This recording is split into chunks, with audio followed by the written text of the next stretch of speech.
Pensiero del giorno, domenica 16 febbraio. Creare spazi privi di giudizio. Accoglietevi gli uni gli altri come Cristo ha accolto voi per la gloria di Dio. Queste parole sono una delle raccomandazioni finali rivolte da San Paolo nella sua lettera ai cristiani di Roma.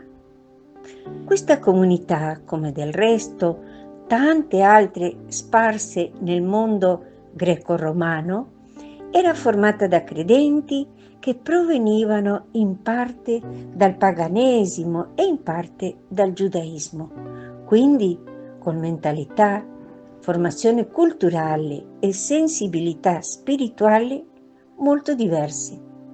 Questa diversità dava adito a giudizi, prevenzioni, discriminazioni ed intolleranze degli uni verso gli altri che certamente non si accordavano con quella accoglienza reciproca che Dio avrebbe voluto da loro.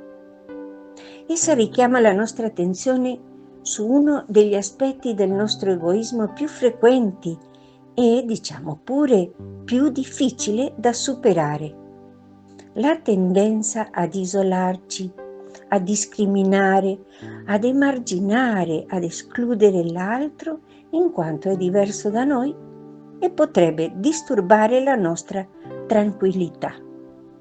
Cercheremo allora di vivere questa parola di vita innanzitutto all'interno delle nostre famiglie, associazioni, comunità, gruppi di lavoro, eliminando in noi i giudizi, le discriminazioni, le prevenzioni, i risentimenti, le intolleranze verso questo o quel prossimo, così facili e così frequenti, che tanto raffreddano e compromettono i rapporti umani ed impediscono, bloccando come una ruggine, l'amore vicendevole.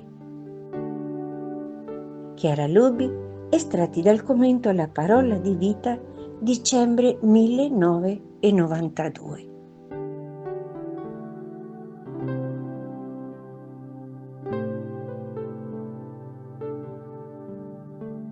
Parola di vita, febbraio 2025. Vagliate ogni cosa, tenete ciò che è buono. Dalla prima lettera dei Tessalonicesi, capitolo 5, versetto 21.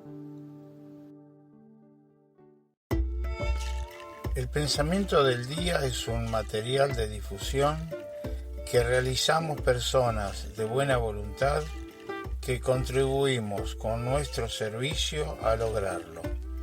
No realizamos ninguna interpretación personal a los escritos de Chiara Lubick, solo lo difundimos lo más fiel posible.